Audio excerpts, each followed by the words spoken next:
listen, if you were crashing cars through living rooms, they would take your car away from you, right? Right? Yeah. If that's the explanation where's my money going? Where's my money? Stuff is coming up for sale. Just kind of like state of the state to touch in because we just jumped into a call right away. Every single day I'm finding things for sale. Every single day. I found an acre of land on a main street that's right near me that's just super attractive for 99 grand. I think the late to the game real estate investors that are throwing their into the ring right now before there's no money left is a real thing. I think this is it's just like basically the D students of life are like, oh, the real estate market might be going down. Oh, I should sell stuff. What does that mean for us? It means good deals. It means if you kept your hands in your pockets for long enough, stuff is falling out. Definitely the stuff that was held up in family court is going to be pushed to the market because, well, just to be honest with you, people who inherit things and people who stand on third telling you they hit a triple are ready to collect their triple before their triple turns into a double. If you know what I mean by that, it means people saying, "Oh yeah, I have this $1 million real estate portfolio." You know, they're not telling you the part where it was given to them. A lot of that stuff around New England, you know, baby money. So those people know how to extract every dollar out of most equations.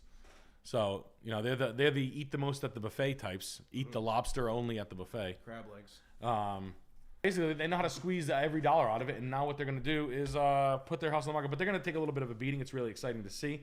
That being said, keep your eyes peeled. Look on LoopNet. Make LoopNet and you're part of the state. Just a little bit of a part of your search, so you can kind of see what's selling. Sometimes when you see that a local mall is selling or a gas station is selling, that might not be good news for you, or it might be good news for you. It might be near a piece of property that's going to be. If 3 pieces of land are for sale on one block, maybe a major comes by and buys it, knocks it down. Now you're looking at the back of a Piggly Wiggly. You know, you never know, but it's something to keep into your soup, you know, and into what's going on here. Coach Raff with $25. I bought a home for $368K in June on a 30-year mortgage, 7%. I've built my savings back up to $70K. If I throw it at principal and refinance to 15-year at 6.25%, I would have the same payment. Should I do it or use cash elsewhere? Excuse me. Don't do that.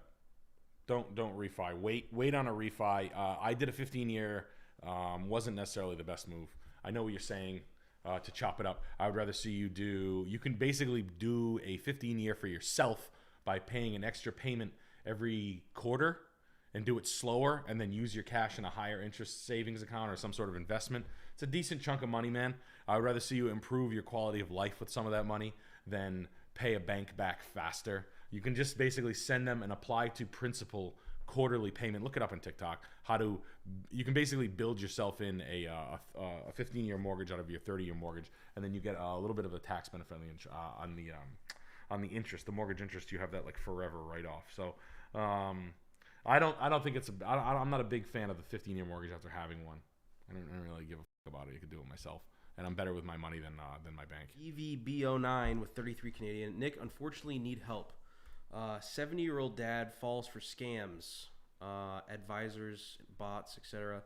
Lost $50K from mom's life insurance. Now using savings. How to protect assets? Is this like a Beanie Baby mom? Family worth under $1 million, home included. What, your boomer dad just keeps on falling for shit like that? Yeah, get him a jitterbug phone. Yeah, I was just gonna say, get him a jitterbug phone. Say you cost me $50,000, you idiot.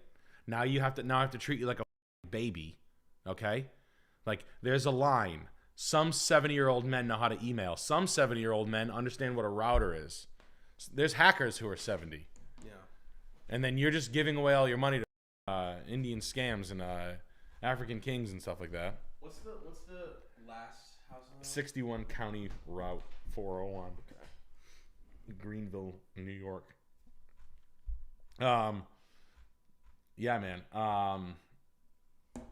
Attorney, some estate protection, some trusts, getting the money out of personal banking, upgrade your accounting, start to snap in some LLCs, start to form some family trusts and LLCs. An estate lawyer is probably like a decent guy to talk to. There is a guy on TikTok that's like the trust master. You can look him up. Some people do that. Some people do. They bank in a little bit different ways. You put all your you get paid through LLCs and whatnot. Basically, take his money away from him, put him on an allowance, and then just be able to show him it's there. But yeah, if he keeps on giving the money away, he's just gonna be like, cool. You're gonna start giving away to scam. It happens, but I'm sorry that's happening. I would I think it's a combination of attorneys, trusts, accountants, lawyers, and some handcuffs and a jitterbug phone. And hey, listen, if you were crashing cars through living rooms, they would take your car away from you, right? Right? Yeah. If that's the explanation, where's my money going? Where's my money? You're like grandpa or dad or whatever, whoever the fuck you are. You're giving your money like Papa. That's like a friend of mine. I'll let my other friends friends of mine have called phone hotlines and fallen asleep on them and paid the bill for $10,000. Oh my God. Yes. So boomers are notorious for this kind of shit. So I get it. They don't get it. I mean, they don't have all good investment opportunities like I do with my African prince friends. I got something brewing, Chris, that's gonna make us millions. He said once. Guy from Nigeria? Yeah, my friend from Nigeria that I sent money to. When he gets out, he's gonna send me over $50 million. Oh, is turning 5,000 to 50 million? Yeah, he's gonna as soon as he gets out. He just needs help. I sent him a little seed capital. We got Rito Torpedo with $25. Hey Nick, had an interview for a sales job at Volkswagen/Nissan dealer. Not volume, but the payment plan and benefits are nice. They said I should call back if I'm interested. Should I take it or wait for an opportunity with more volume? What's the brand? Volkswagen Nissan. More volume. Not volume, but the payment plan with benefits are nice. Okay. You could make them volume. I mean, what Nissan and Volkswagen do the best, so the owner of that understands, they could be volume. One thing that I do like about Nissan is its reactiveness. They tend to be the biggest on the block of the Japanese cars. And then the Jettas and the Passats, when it comes poverty time, they do it the best. They $99 a month, $150 a month, $199 a month, $219 a month. People are going to need those cars. When people go broke, that's what happens. So I think you could turn it into something decent if you're halfway with it. So I would give it a whirl to get your feet wet. And the product, as far as lease deals, which people will need whether they understand it or not, when the market goes, cheap cars sell, and those two cars are the cheapest. Period. Joseph with $25. I've been remodeling a few years, but decided to try car sales before I got any older. I'm 28. Started this week at the closest lot to learn the ropes. Subprime kind of place that rings a gong after close. Oof. Any perks here or run ASAP? I don't know. You're going to be hemming some people coming in subpar clientele, buddy. I hate that. That's nasty stuff. Your clientele is a bunch of rats. You're just getting people out of you're getting drug dealers and strippers out of BMW leases. It's a nightmare. And your bank offerings are not that good. Your lenders are there to people more. I don't like those kind of places because you get yourself punched in the mouth, and sort of rightfully so. I would use it. I would learn how to sell a bunch of cars quickly. Learn how to get your deals. Having your deal folders and understand the work, the labor of selling a car. What do? I sell a car, purchase and sales, this miles, trades, keys. Get the car to clean up, get all your paperwork done, photocopy the driver's license, insurance, have them change their insurance card. You know what I mean? All this shit, getting that down and getting it fast at it at a chop shop is not that bad, but I would work on getting the out of there as fast as possible. If you want to work in a chop shop, go work in a Toyota store. They're going to be volume. They're going to be getting everybody out of these exotic leases that are coming in troves. These unfinanceable people that just gave their BMW back and their Mercedes back are coming in. They're on their way to Toyota dealerships and Nissan, even more so. So have fun, but yeah, I don't like those places. You get punched out. It's tough to work there. Just tough stories. Everything's always hole. I left Mercedes because you have these strippers coming in all the time. It was so annoying. Wyatt with $25. Hey Nick, I'm a graduate architect. I've been working for a little over a year at a corporate firm to gain experience. I realized the corporate life isn't for me. Any suggestions on how to get to the money going forward? I'm 25. Yeah. I mean, I've said this before. You guys that want to slide out of these jobs, don't slide out before you have another job.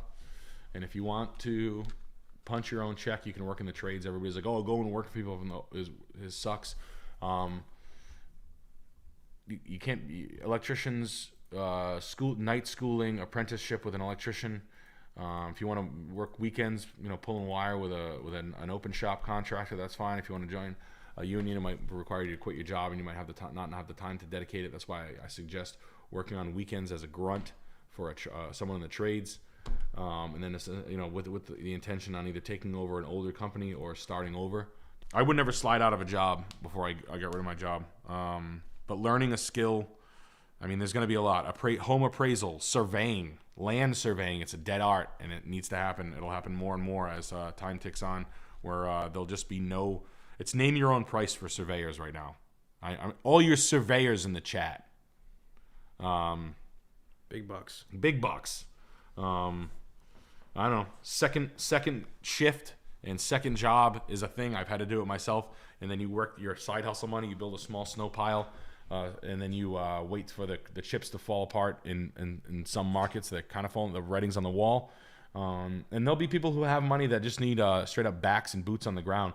Maybe working for one of them. But it's the question you're going to have to answer for yourself, buddy, and I say this all the time, is what can I do all the time and I don't want to blow my clearly you already do. So, I don't know, maybe it's cooking, maybe it's bartending, maybe it's working, building cabinets in a cabinet shop, sweeping the floors, maybe it's fabricating, metal, welding, I don't know. Trades seem to be the most rewarding for people. Take it seriously. I don't know.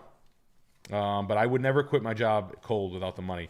Stack a small snow pile, collecting, buying, selling, doing something like that. The sucker's born every day, man. And if you want fast money quick, it's just about straight up money. If you want to make a bigger paycheck as fast as possible, selling cars it's make money tomorrow. And that's why I like cars so much. Like, oh, you in like 3 weeks you're making like checks, like right away. If you're decent at selling cars and you listen to what I'm saying, and you're selling 12 to 20 cars a month, you're making $6,000 to $10,000 a month.